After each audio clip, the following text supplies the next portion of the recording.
Hello, everyone. Thank you for joining and welcome to our year-end fundraising webinar on this beautiful Friday. My name is Jill. Next slide, please. Joining me, I'm the philanthropy advisor at Gift Asia, also the manager of the Friends Funds Network. Joining me, we have our director of marketing, Keith, and philanthropy associate, Yvette, who you probably already be working with multiple times. In today's agenda, we're going to cover three main areas, including the introduction of the U.S. year-end giving seasons, why donors are interested in giving during this time of the year, and then the year-end giving activities that Gift Asia support. And then we're also going to share some important FF updates and reminders.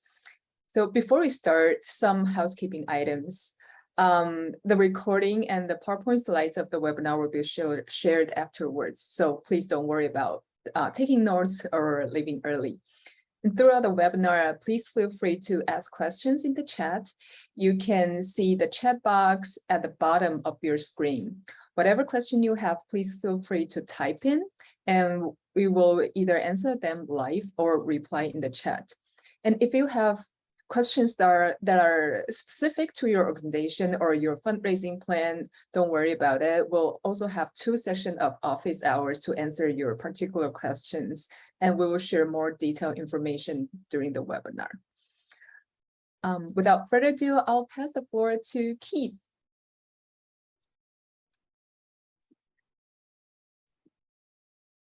Thanks, Jill, and thank you all for joining us. I know it's a busy time of year, and we really appreciate you taking the time to join us to spend some time talking about some of the particularities of the giving season here in the U.S., and also just to talk about the different ways that we can support you as you do your fundraising for international donors. I know there's folks on this call who are from very wide diversity of organizations. We have some partners that are very large, might have entire fundraising departments, and be raising millions of dollars in the US. We have others that are much smaller grassroots organizations, and so we wanted to try and have something that would be useful for everyone. So there will be some things here that you will already know, some things here hopefully that will be new information. And in particular, I'm going to try and go a little beyond the usual giving season standard pitch that you would hear for that. You're getting all these emails from Facebook and other resources saying, hey, here's the end of season campaign. We wanted to go a little deeper into why is this really a thing in the United States? What makes it such a big deal? Why is it important to engage at this time of year? And what are the ways that you can be really sensitive to your donors' needs and really gain that credibility in working with them, that you really understand how they want to give, and how you can make that easy for them. So as Jill said, ask questions at any time. At the end of each section, we will pause and maybe answer 1 or 2, depending on how the time is going, and then we'll answer lots more at the end. So if your question doesn't get answered right away, don't worry, we have it in our queue. Okay, so without further ado, let's get into it. So I want to start by talking a bit of background about why American donors care so much about end-of-year giving, because we all know that giving season is a thing, but it's kind of for a couple interesting reasons as to why. And this is sort of my opinion about this, but I think you'll see that it makes sense why this would be relevant to so many of your US donors. So the first is, as you know, US tax law makes donations to registered US charities eligible for tax benefits, right? So if a donor happens to be eligible for this tax benefit, they can deduct the full amount of their donation from their income. So it lowers the amount of tax they have to pay. And so the psychology behind this is that I get to save money on my taxes, right? Instead of giving all that money to the government, I can give that money to my favorite charity, and by working with Gift Asia, that's not just limited to charities in the US, right? They can give to your friends fund and support you overseas. So that's why donors want to give to charities in general for tax season. The reason that it's so salient at this time of year is that there's a cutoff. So our tax year is on the calendar year, ending on December 31st.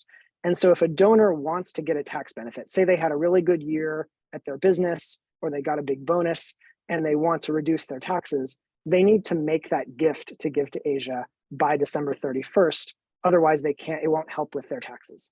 So they could always give next year and it would help with next year's taxes, but people are really more concerned about the current year because that's like top of mind. There's a whole sort of annual cycle about stress about taxes because they involve so much paperwork here in the US. So there's also a cultural factor. So it's not just that the government incentivizes charitable giving and there's a deadline. It's also that several of our holidays from different religious traditions focus on giving and gratitude. And of course, you've all heard of Thanksgiving, which has giving baked into the name. But even other religions or other holidays, in particular traditions, are really focused on helping the needy. So for example, growing up, I would actually, during the holidays, we would have a little, like a cardboard box where we would like we would like go around to the neighborhood and like collect spare change that people would give to kids, right? Collecting donations. And then we would take that to our local food bank to buy food, or we'd take it to a charity that was supporting homeless families so they could buy gifts for the kids, right? So there's a real deep cultural tradition of this that's like specifically tied to the month of November and December. So that's like our particular schedule for this. And hopefully that's some helpful context on why this is such a big deal at this time of year. All right, this may be more in the weeds than you need, but just in case it's helpful, who qualifies for tax deductions? Well, only donations to certain types of charities, specifically a 501c3, which is the particular part of our tax code, which means not a political campaign, not other sorts of advocacy groups lobbying for environmental protections. It's really just for pure charity philanthropy. And that's why the gifts need to be received by Give to Asia, is because we are a 501c3. We have that tax status. Now, for larger donations, donors need to save a receipt. If they ever get audited by the IRS, they would have to prove that they gave to the charity. Now, this isn't doesn't happen very often, and it's also not technically required for cash contributions under $250, but donors want the receipt anyway. And so Give to Asia sends tax receipts for all donations of any size. We do that immediately for online donations. It's just a transactional email that goes out. For other donations, like a paper check, it's going to take longer because we have to receive the check and deposit the check. So the receipt will be slower if they are not giving electronically, but they will receive it. And one of the nice things about working with Give to Asia is there's someone that your donor can call who isn't you, right? So if they lose their receipt and they need it 6 months later, right, they can call our philanthropy advisor or email, and they have a relationship with someone here in the US who can sort that out for them. So some important considerations as you do plan your donor communications. The first is that the donations to a US Friends Fund at Give to Asia is the US entity, only qualify as a tax donation for US taxpayers, right? So a Canadian donor could give to your US Friends Fund. There's nothing wrong with them putting in their credit card, but they probably won't get a tax benefit in Canada for it. So that's just something to be mindful of if your email list, for example, has a lot of donors in Europe. You can still send them the link to Give to Asia's Friends Fund.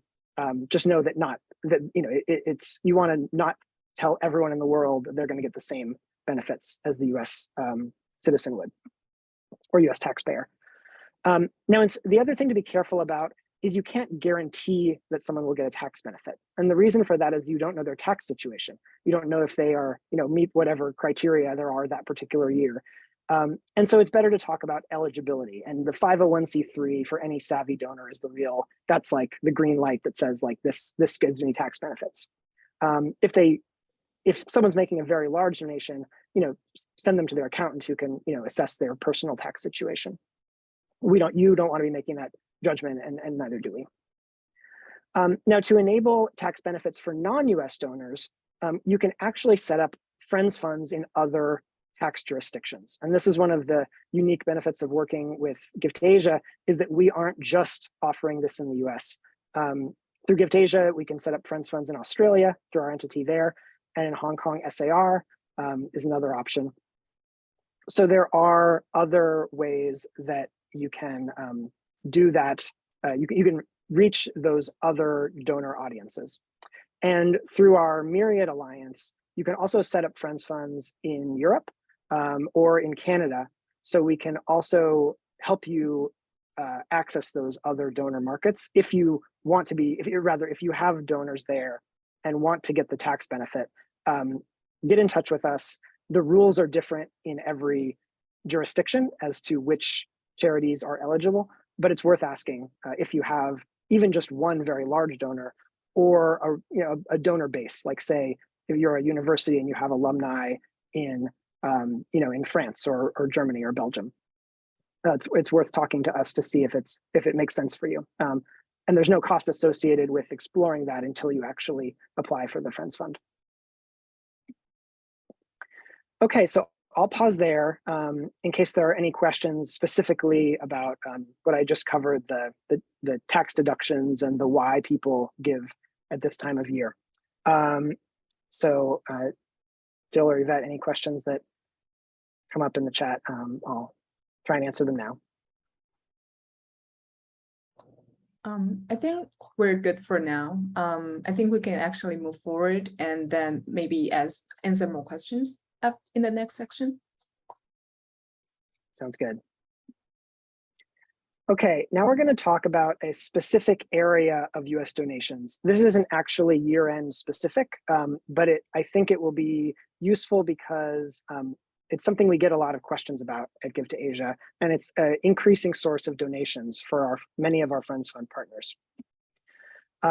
So employer matching gifts, or gift matching for short, it's what it sounds like. Basically, many large US employers or international companies, multinational companies, will offer charitable gift matching as a perk, as a benefit to their employees.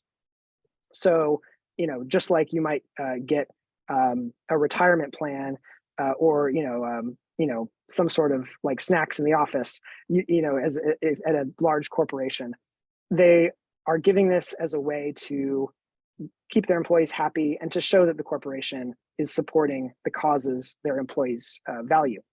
So if your donor's employer, so say your donor works for, I don't know, Apple, if Apple offers gift matching, this is really free extra money for your organization, right? Because your donor is already, say, giving $100, and now you're going to get $200 if Apple, will match that employee's gift.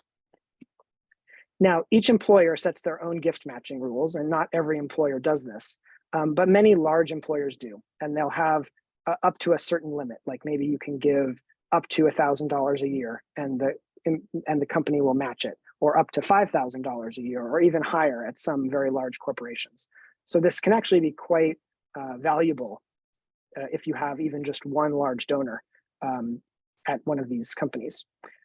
Now, some companies will also set rules about which types of gifts or which charities are eligible. So they might say, only charities working on healthcare because we're a healthcare company, right? So sometimes it's aligned with the corporation's mission, but it's always worth the donor asking, right? And the donor really needs to be the one making this request. They're not gonna, they don't want, us, the charity, bugging the corporation, right? It needs to come from the employee who's going to ask for that matching gift. So most employers who do this use software platforms to process donations. The reason is simply they don't want a bunch of emails from hundreds of employees saying, I gave $20 to this charity, can I have $20 from you? And so the employee will go into the software program and choose from a list of charities. And now these are usually US specific charities, right? Because they need to be eligible for tax benefits.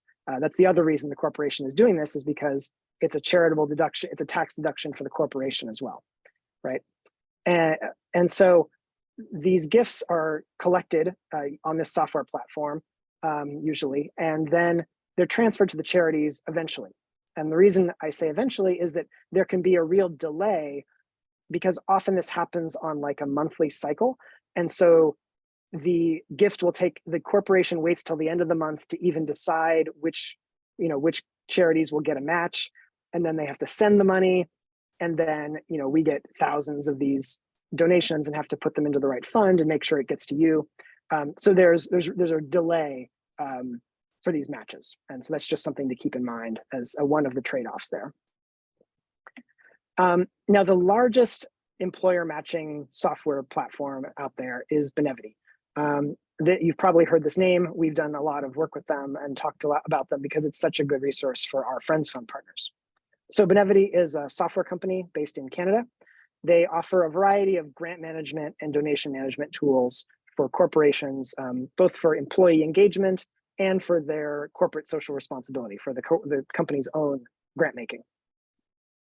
And in 2021, Give to Asia was actually one of Benevity's 25 most supported charities. So of all the million charities in the US, we were in the top 25. And the reason that was because of all of you. It was because so many donors in the US wanted to support Friends Funds that Give to Asia had published on Benevity's platform, right? So all this money we raised, we were either moving it to a Friends Fund because it was for a specific partner, or it was like going to a disaster relief fund, and then we were then granting it out to grantees. And many of you have also received those, some of those grants as well. So this is this is a very powerful software platform. They have many of the largest corporations in the world are using it, and it's a great resource for us. And because Give to Asia is a 501c3 charity, Benevity allows us to publish projects on their platform. We're not Benevity's customer, right? That's the corporation is their customer, but they allow us and other charities to create projects. And so we take advantage of that by publishing projects, not just for Give to Asia's own projects, like disaster relief, but for each partner with an American Friends Fund. And we do this as part of our onboarding process. So you don't have to make a special request. We will create your project on Benevity unless you ask us for some reason not to. And these projects are very simple. It's really just your name, a logo, and text description. So we can't do any formatting. There's no design or customization possible. But the nice thing about it is it's this is sort of purely extra money, and it's donors that are often going to find you through the search tool. And so, say an employee works at a large corporation, like say Microsoft, they can log into their Benevity account that their employer gives them, and they can search for any charity, right? So they could type in Red Cross, they could type in Give to Asia, they could type in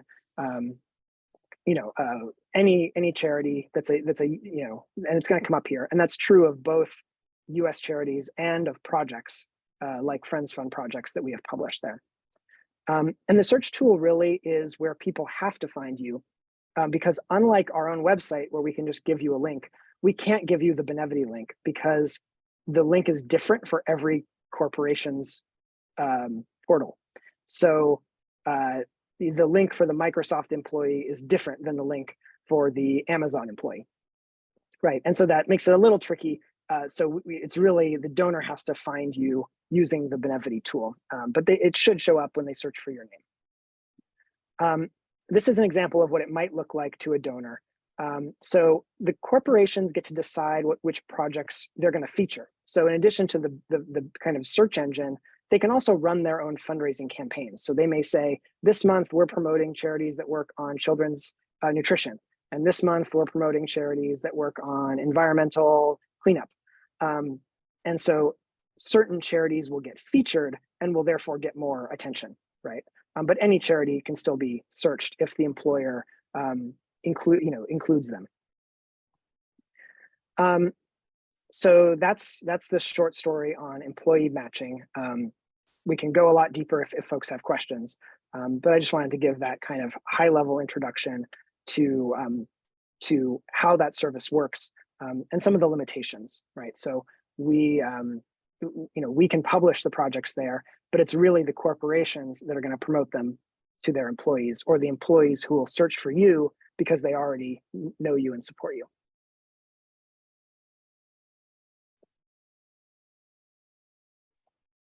Thank you, Keith. So if you have any questions, please feel free to ask them in the chat. I'm gonna answer one of the questions that was raised during the presentation. So some of the someone from the audience asks, if there are US citizens living in another country, will they still get tax deductions? The answer is yes, but it's only helpful if the person files for tax in the US.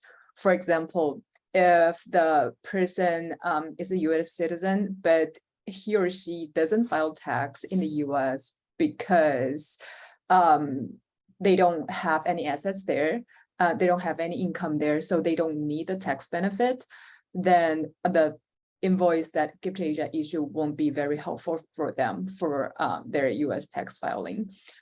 Yeah, so I hope that answered your question. And another question, do you have practical advice for Asia-based nonprofits to tap into employee giving more effectively? Or how do we start if they haven't had any experience with this funding resources yet? Keith, would you mind take that? Yeah, that's a good question. This is it's a tricky part of the U.S. giving market to get into, in part because it really is controlled by the employer, right? The best answer I can give is to start with your top donors or your champions.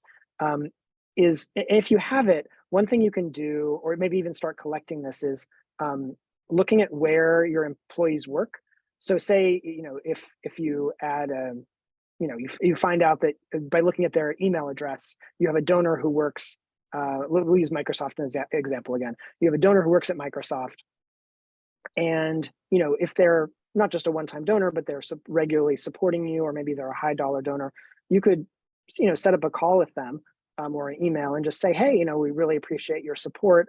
I noticed that you work at Microsoft. Do they, have you ever gotten involved in their employee giving?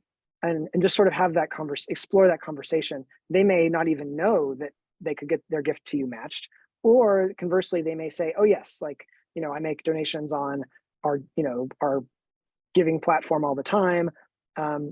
And ideally, what you can develop is champions within these major employers who can then go to their CSR team and say, hey, there's this great charity I work with. They do really cool work.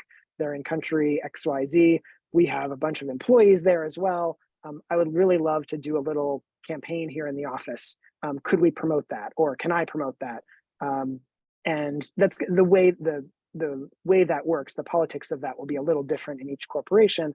But usually employees raising money for good causes is encouraged, right? That's like a thing that is pretty common in corporations. And that's especially true if there's any sort of thing in the news, like there's, a disaster, or there's some sort of attention on the country, and that funding is really needed.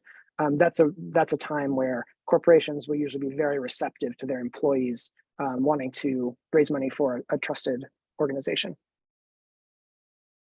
So yeah, looking at your employees, your email list, and spotting anyone who's using a email from a major corporation, that's a good place to start. You can also just mention it as like a PS in your emails, like, by the way, don't forget to submit your gift if your employer matches donations, let us know. Or so we can, you can always just mention it in your communications as a reminder.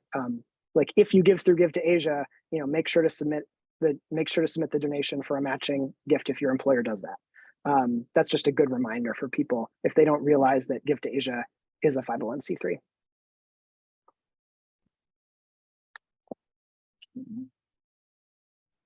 All right, I'm going to move forward, and then we can take some more questions at the end. We also wanted to share just an overview of the activities that Give to Asia does. We, in some ways, you of course are the best person to fundraise for your organization, because you have the relationships with the donors, and you're the ones they really want to hear from. But that said, we do want to make sure to also do what we can to remind donors to support your organization during year end. And so some of the activities that we do regularly for Friends Fund partners, one is a reminder email. So if donors have previously supported your Friends Fund. And I think above a certain threshold, I think we send this, maybe for $50 or more. We will send an email saying, hey, don't forget to give again, right? If you've given in the past, don't forget to make your gift during giving season. Now we do exclude some charity partners who have requested, they want to do all the donor outreach themselves. They have a robust fundraising operation. So if you've requested that we don't do donor outreach on your behalf, we will exclude you. So if that's important to anyone, just let us know. And this is a light touch. This is like a single reminder email saying, don't forget to give to this Friends Fund specifically. We also, for donors where we sort of manage the relationship, we will, like say, corporate donors will do personal outreach to say, hey, if you have any budget left over, this is a great time to look at some different causes. So we do some of that outreach. And we will also send thank you cards to donors making larger contributions, like a physical thank you card, as well as a small gift. And so this is more for corporate donors and foundations. We'll send usually some sort of small gift just as a token of appreciation. This year, it'll be a calendar, which many of you received an email from us about, featuring photos from 12 different Friends Fund partners, as well as holidays from all the various countries where we work. So that's just a way to stay top of mind, make sure that the donors remember to support you. And really, this is a complement to your fundraising efforts, right? The work you're doing in your campaign is what's going to give the most benefit.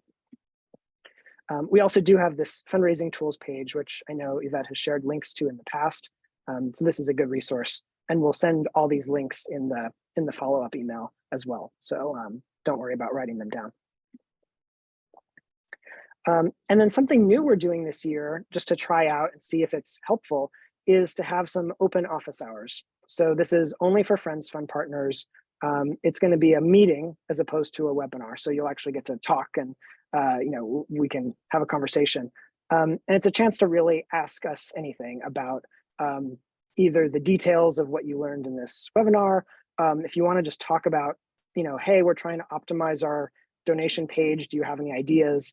If you have questions about Give to Asia's services, you want to learn more about any of our particular programs or Friends Funds in other locations, you can just hop on this call. You don't have to schedule anything. You can just show up. And it's also a chance to hear from anyone else, other Friends Fund partners who show up, which we hope will be a nice chance to meet each other and learn from each other. This is totally optional. There is no presentation, so there's no agenda. It's just going to be, if you have questions, we will do our best to answer them. And because it's going to be personal questions specific to different organizations, we won't be recording the office hours. So it's really just a chance to talk to us in real time. So here are the times. We will send these out as well in the email, and Yvette will share kind of some more details, I think, on what that'll look like. So where I'll end is just talking about a few reminders. I'm sure this is not going to be news to most people, but thinking about what is your plan, whether it's large or small, for engaging U.S. donors in November and December. Could be as simple as, we're going to send 4 emails, one every 2 weeks, or it could be something much more elaborate, whatever is right for your organization. So those giving season reminders, remind them that if they give through Give to Asia, then it's eligible for U.S. tax benefits. If you have, posting a link to your Friends Fund page, particularly if it's followed by a lot, on social media, if you have lots of followers in the U.S., and if you tag us and we see it, we'll reshare it to give you some extra visibility. And encouraging your donors to take advantage of their employer matching, whether that's manually submitting the receipt through their portal, like they already gave through Give to Asia, or using their company's giving platform. Either way, they should be able to get that match if it's eligible. And join us for the office hours if you have any questions, or you want to get a little more specific about, say showing us getting feedback on a web page or an email. All right. So I'll pause there, and since I want to make sure we have enough time, I think we can roll right into the next part of our presentation.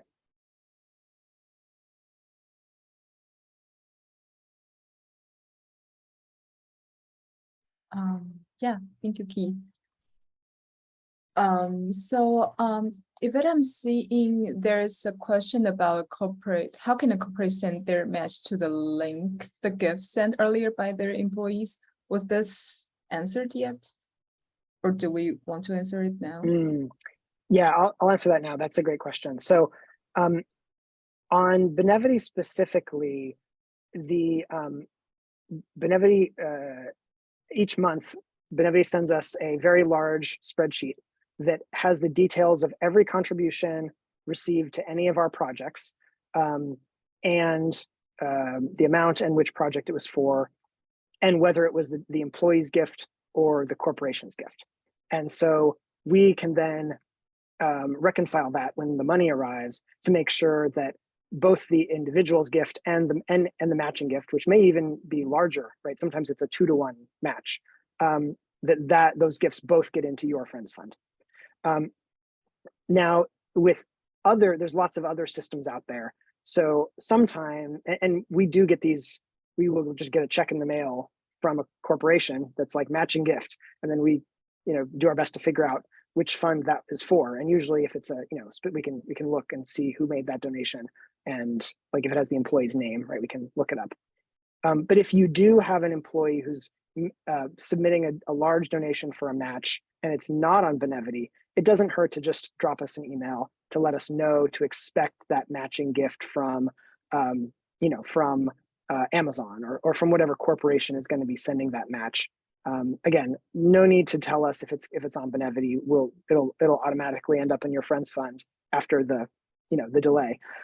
But if it's particularly if it's just going to be a check in the mail from the corporation, it's always helpful. It saves us the time of trying to track down, and so we can get it to you faster. Thank you, Keith. I think we can move forward to the next section, and then in the end, we'll come back to answer some questions if that's okay with everyone. The next section is that we have some quick updates and reminders about Friends Funds program. A lot of these are not new, but just I wanted to bring to your attention again, just so that you keep this in mind during when planning your fundraising campaigns during the EOY or your upcoming fundraising efforts next year. Next slide, please. A lot of the previous discussion was focused on US donations. And as you know, GiftAsia also supports your fundraising campaigns in Hong Kong and Australia. But in Australia, if you're ever consider expanding your donor base to attract your Australian-based donors, please keep in mind that under Australian law, we are only permitted to support activities providing benevolent relief.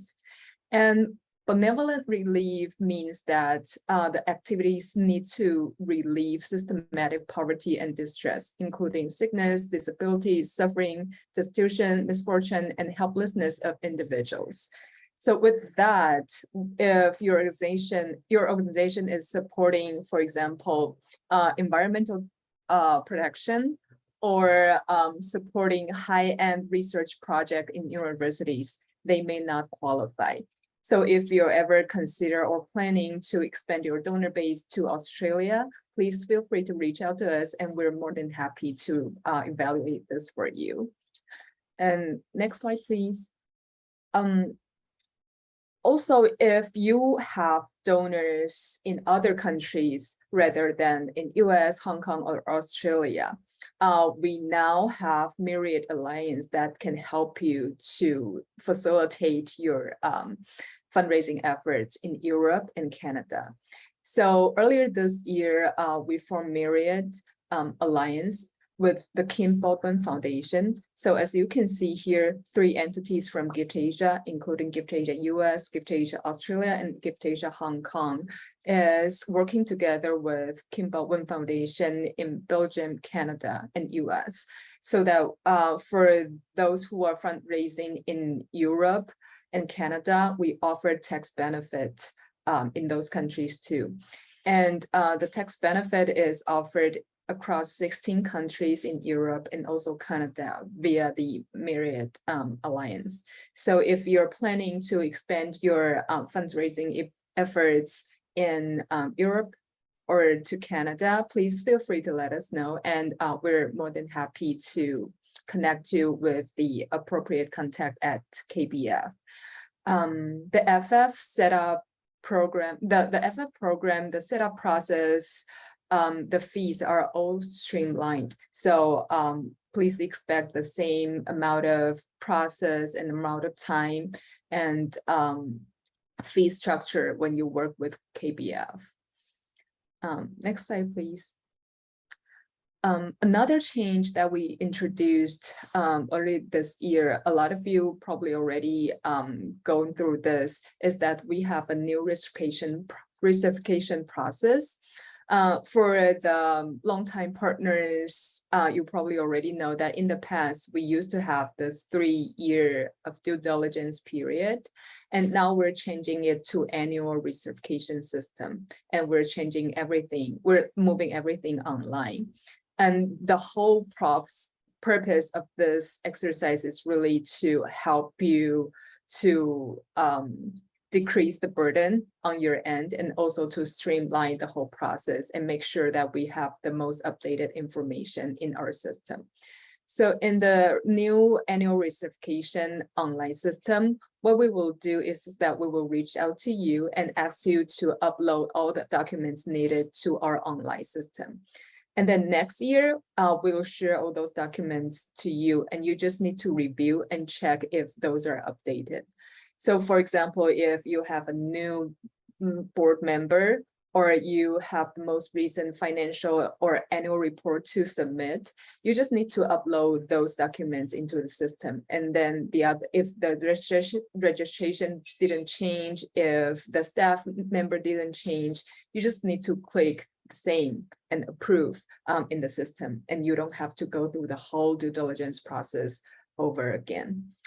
And after the annual recertification, we will issue a new Friends Funds agreement for you to sign. And this new agreement will reflect the change that we mentioned, including the annual recertification and including the new fee structure we have, and then other grant making particulars.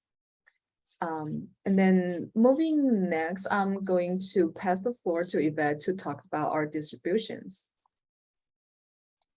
Thanks, Jill. So one of the recent changes also that we applied this year was the transition from the offline fund distribution or fund request form to an online form. This form is actually available or accessible through the fund portal, wherein most of our partners are already given access during the time that they go through the online recertification or due diligence process. So this is the same platform or system that you have to go into. You just need to click on the distribution request tab. So the form will be available to you, and this form will be sent directly to us for review, and will be directed to our system for the next steps on processing for the approval and the release of funds.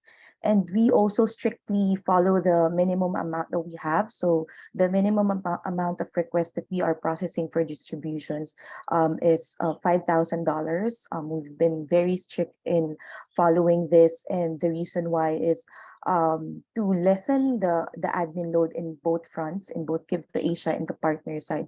And also we are quite conscious on the bank fees that are being incurred in each of the transfers that we make to the partners. And also we have to make sure, or you guys have to make sure that when you send a proposal or a request for us, that all the information is complete. It should have the complete budget and the complete description of the program, of the activities, or this will be returned to you if it's incomplete. And we also do not process new fund requests if there are any overdue or pending reports.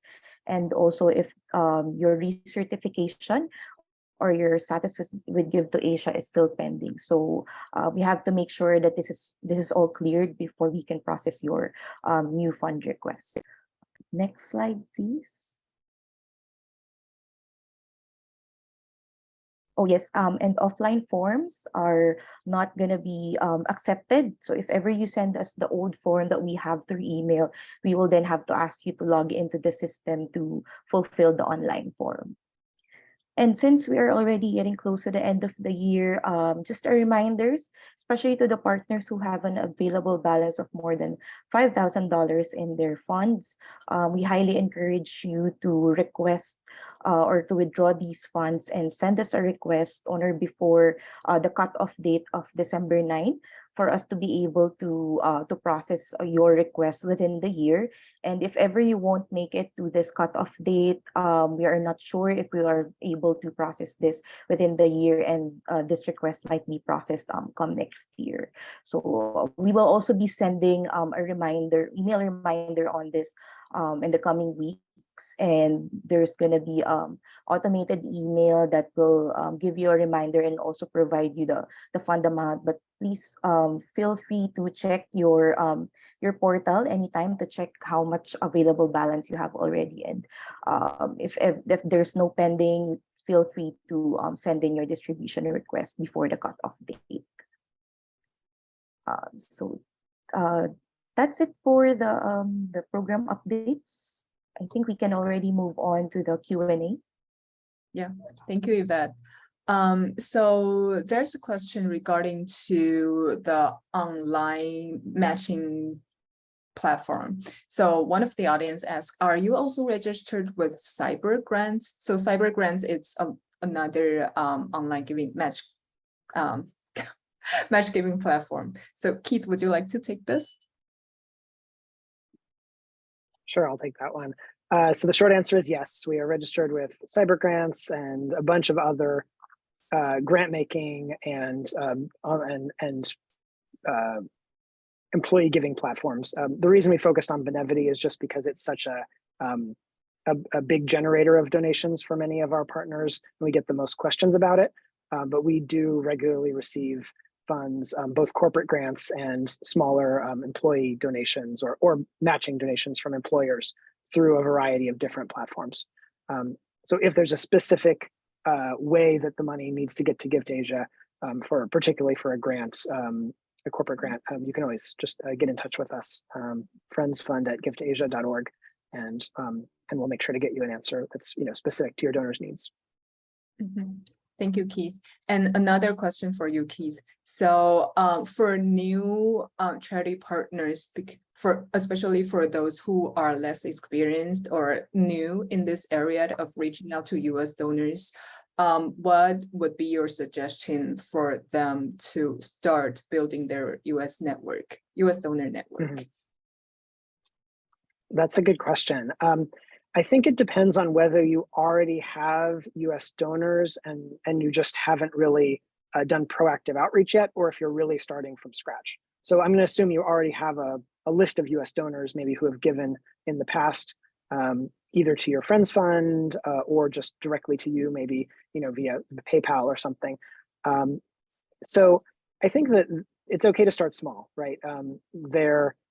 Even a single email that you send out can get is going to get you a much bigger return than nothing. And I think really the key is to make that email very to think about how it's going to be seen by the donor. So put yourself in their shoes and think like, what would make them really excited to participate in your mission, right? And so that could just be a simple email. Ideally, it's personalized, either because you actually write them an email by hand, or because you use a tool like a marketing email tool, like MailChimp has a free plan, I think up to 500. Last I checked, up to 500 addresses, which is one way, and there are plenty of other email marketing tools out there. But something that lets you customize it so it says like "Dear Keith" instead of just "Dear Donor." The little touches like that help. But I think the biggest is to just really share something and make a clear ask. Say, we would love to get your help reaching this, to fund this specific project. We're trying to raise this much money. Can you give? Can you help us? And make it really easy for them. So that the last thing is give them the donation link in the email. Don't make them hunt around in their inbox or whatever. You just give them a link to your Friends Fund. And then that makes it really easy. They can just click, put in their credit card. The fewer clicks in that process, the more likely they are to complete the donation. So it just starts with asking, which can be, email's a great way to do it. And personal emails are actually the most likely ones to get delivered. So even if you're kind of, using a similar, pasting a similar message, that can be a really effective tool. Or even set up a call, right? If it's a donor who's given a large enough amount, send the email and say, hey, I'd love to update you, love to set up a quick call to update you on what we've been doing and answer any questions you have. Donors love to get those personal updates. Jill may have some additional ideas as our donor liaison. Yeah, thank you, Keith. So yeah, especially for the newer or smaller nonprofits who doesn't really have a big donor base in the US yet, from the past experience, we found there are several things that are super helpful. One is the personal connection. So if any of your staff is connected with anyone in the US, either is high school classmates or church friends, or he or she has connection to any of the, for example, a Japanese American group in a certain community, it's always helpful to introduce your programs to them and make sure that they know and can advocate for your cause. So we realized that such contact is very important to expand your donor base in the US, but especially when you're new to the market. So whatever connection you have, I encourage you to really pull out your list of contacts and try to find some connections and link to your potential US market. And the second one is that definitely what Keith mentioned, sending emails and sending personalized emails and continuous communication is very important.